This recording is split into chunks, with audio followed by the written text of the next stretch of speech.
کہ جادوگر تو چھوٹی ذہنیت کے مالک ہوتے ہیں. وہی انہوں نے کہا کہ جو ہے ہمیں انعام ملے گا.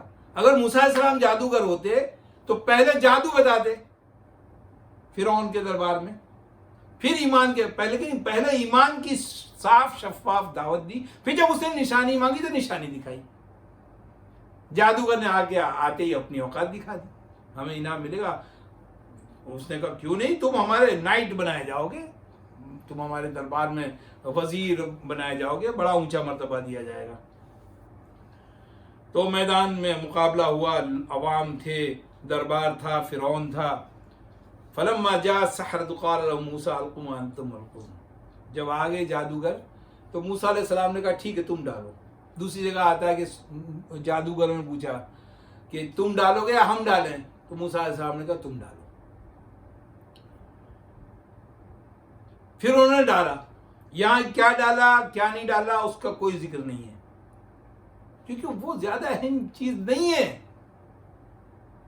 اہم چیز یہ ہے کہ ان کا کیا رویہ تھا اور ایک دائی کا کیا رویہ تھا. فلما القوا, جب انہوں نے ڈالا, قال موسیٰ ما جئتم به السحر.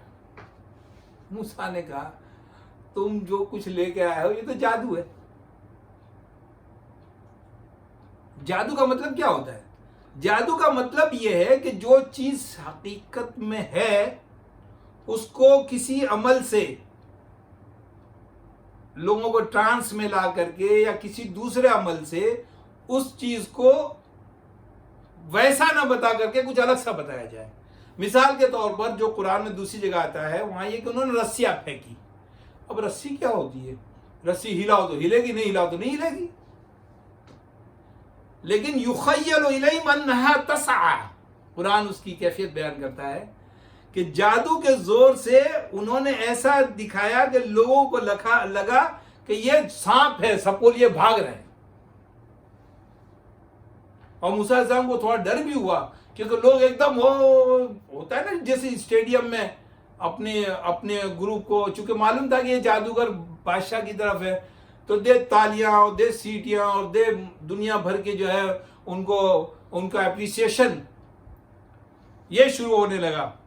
تو موسیٰ علیہ السلام کو ڈر لگا کہ اگر اس وقت شکست ہو گئی خدا نخواستہ تو ان کو میرے اوپر ہنسنے کا موقع مل جائے گا. لیکن اللہ کے تعالیٰ نے وحی کے ذریعے کہا لا تخف, ڈرو مت, یہ جو تمہارے ہاتھ میں اس کو ڈال دو. تو جب اللہ تعالیٰ دل ایسا نہیں ہے, اللہ تعالیٰ جب کسی بندے کو کسی کام پر مطلب اس کو کوئی کام تفویض کرتا ہے اسے چھوڑ نہیں دیتا ہے. جیسے موسیٰ علیہ السلام کی ماں کو یہ تفویض کیا کہ بچہ جب پیدا ہو جائے تو فرعون کے کارندے اس کو آگے کہیں مار نہ دیں, تو اس لیے ایسا کرنا کہ تم اس کو ایک ٹوکری میں رکھ کے دریا میں ڈال دینا. یہ اللہ تعالیٰ کو معلوم ہے نا کہ ماں کا دل اتنے چھوٹے بچے کو دریا میں ڈالتے ہو کیسا پھٹ رہا ہوگا. قرآن نے اس کی تصویر کشی کی ہے, غالباً سورہ قصص میں ہی ہے کہ اگر ہم اس کے دل کو نہ باندھتے تو وہ راز کو ظاہر کر دیتی, یہ وہ حوالے کرتی تو پتہ چل جاتا. یہ اللہ نے ان کے دل کو باندھا, ان کو تسلی دی اور یہ کہا فرشتے کے ذریعے کہلوایا کہ ہم اس بچے کو تمہارے پاس لوٹا کے لے آئیں گے. موسیٰ علیہ السلام کے دل کو اللہ نے باندھا اور ان کو ایک بار جب دل بندھ جائے, اللہ کی طرف سے جب دل بن جائے, اللہ کی طرف سے جب سکینت نازل ہو جائے, پھر بڑے سے بڑا خوف کام نہیں کرتا اور پھر دل و دماغ دونوں کام کرنے لگتے ہیں. دل و دماغ اس وقت بند ہوتے ہیں جب ان پہ خوف چھا جاتا ہے. جب اللہ تعالیٰ اس خوف کو ہٹا دیتا ہے تو پھر اس سے زیادہ مطلب حکمت والا شخص کوئی نہیں ہو سکتا. چنانچہ آپ علیہ السلام نے کہا کہ یہ کیا ہے, یہ تو جادو ہے. وہ جادوگر جانتے تھے کہ یہ جادو ہے, عوام بھی جانتے تھے کہ یہ جادو ہے. ان اللہ سیبطلو, اس جادو کو اللہ چٹکیوں میں ختم کر دے گا. یہ دیکھیے ان کا تواضع ہے اللہ کے رسول کا. یہ نہیں کہا ابھی اس کو ختم کر دیتا ہوں میں, حالانکہ ان کو معلوم تھا کہ میرے پاس جو عصا ہے وہ اصل میں سانپ بن جاتا ہے، اور اللہ نے وحی بھی کی ہے کہ وہ اس کو جو ہے نگل لے گا، ان سب جادوگروں کے جادو کو نگل لے گا سانپ. لیکن اللہ کی طرف اس کو منسوب کر رہے ہیں، یہ ان کا تواضع اور یہی حقیقت بھی ہے. جب اللہ نے اس عصا کے اندر یہ طاقت ڈالی ہے تو موسیٰ علیہ السلام اس کو اپنی طرف کیوں منسوب کریں؟ چنانچہ فرمایا ان اللہ سیبطلو ان اللہ لا یصلح عمل المفسدین، اللہ تعالیٰ عن قریب اس کو باطل کر دے گا، کیونکہ اللہ تعالیٰ مفسدوں کے کام کو کبھی بنایا نہیں کرتا. جو لوگ فساد پیدا کرنے والے ہوتے ہیں، جو لوگ لوگوں کو قتل کرنے والے ہوتے ہیں، جو لوگ حدود کو پھاڑنے والے ہوتے ہیں، جو لوگ بالکل گھٹیا قسم کی ذہنیت رکھتے ہیں، اللہ تعالیٰ ان کے پروجیکٹس کو برکت نہیں دیتا ہے، بڑھنے نہیں دیتا ہے. کچھ موقع ضرور دیتا ہے، لیکن جب حد آ جاتی ہے، جب پکڑ آ جاتی ہے تو پھر سب ختم ہو جاتا ہے، پھر سب ختم ہو جاتا ہے. اس کے بعد تاریخی بات کہی ایک جو ہر نبی نے کہی ہے، اور جو ہمارے نبی نے یوم البدر کے موقع پر جو اللہ نے ہمارے نبی سے کہی ہے، وَيُحِقُّ اللَّهُ الْحَقَّ بِكَلِمَاتِهِ وَلَوْ كَرِهَ الْمُجْرِمُونَ، اور اللہ تعالی حق کو سچ کر دکھائے گا، حق کو حق کر دکھائے گا، اپنے کلمات کے ذریعے، اپنے احکامات کے ذریعے، اپنے اشاروں کے ذریعے، اپنی باتوں کے ذریعے، ہر اعتبار سے اللہ تعالیٰ حق کو حق کر دکھائے گا، چاہے مجرموں کو یہ بات کتنی بھی ناگوار گزرے. حکمراں ٹولے کو صاف صاف مجرم کہا جا رہا ہے. اور ہمیں یہ معلوم ہے جیسے یہ کلام مجید ہے تو ہم یہ کہہ سکتے ہیں اللہ نے ان کو مجرم کہا، لیکن کس کی زبان سے کہا؟ اس کو ہم تک کون لایا؟ اللہ کے رسول کی زبان سے تو ادا ہوا یہ. اور یہ قول تو مجرم کی طرف، مجرم والا قول تو کس کی طرف منسوب ہے؟ موسیٰ علیہ السلام کی طرف. اور اللہ حق کو حق کر دکھائے گا اپنے کلمات سے، چاہے مجرموں کو یہ بات کتنی ہی ناپسند ہے. بعینی یہ بات اللہ تعالیٰ نے سورہ انفال میں فرمائی ہے، وَإِذْ يَعِدُكُمُ اللَّهُ إِحْدَى الطَّائِفَتَيْنِ أَنَّهَا لَكُمْ وَتَوَدُّونَ أَنَّ غَيْرَ ذَاتِ الشَّوْكَةِ تَكُونُ لَكُمْ وَيُرِيدُ اللَّهُ أَن يُحِقَّ الْحَقَّ بِكَلِمَاتِهِ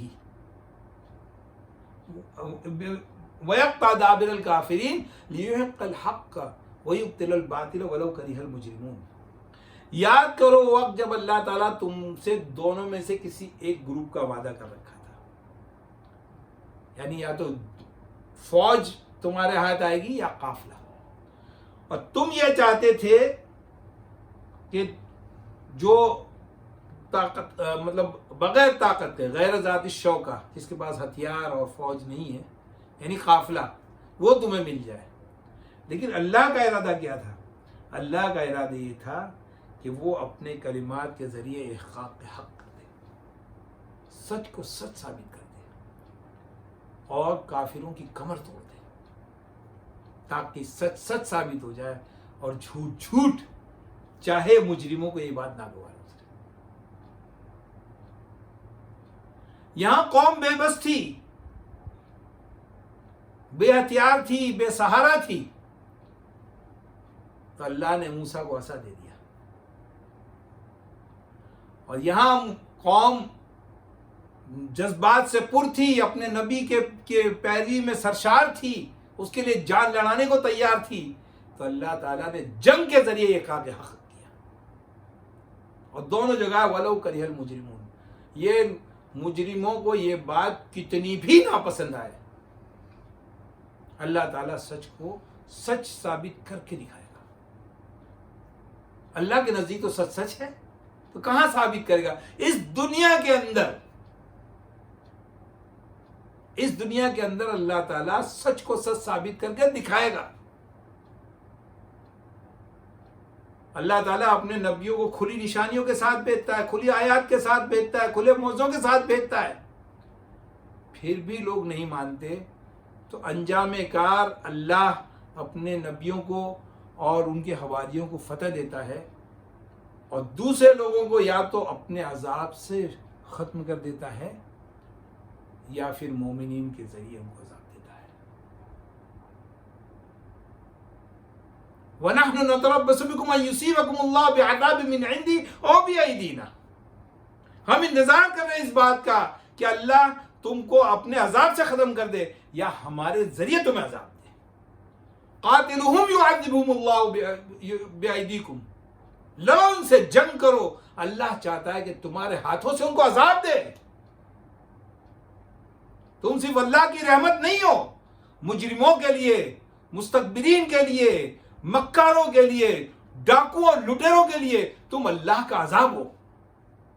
تمہارے ذریعے اللہ تعالیٰ احقاق حق کرے گا، وَلَوْ كَرِهَ الْمُجْرِمُونَ، چاہے ان مجرموں کو یہ بات کتنی بری لگے۔ اللہ تعالیٰ بے نیاز ہے اس بات سے کہ ان مجرموں کو خوش کرے۔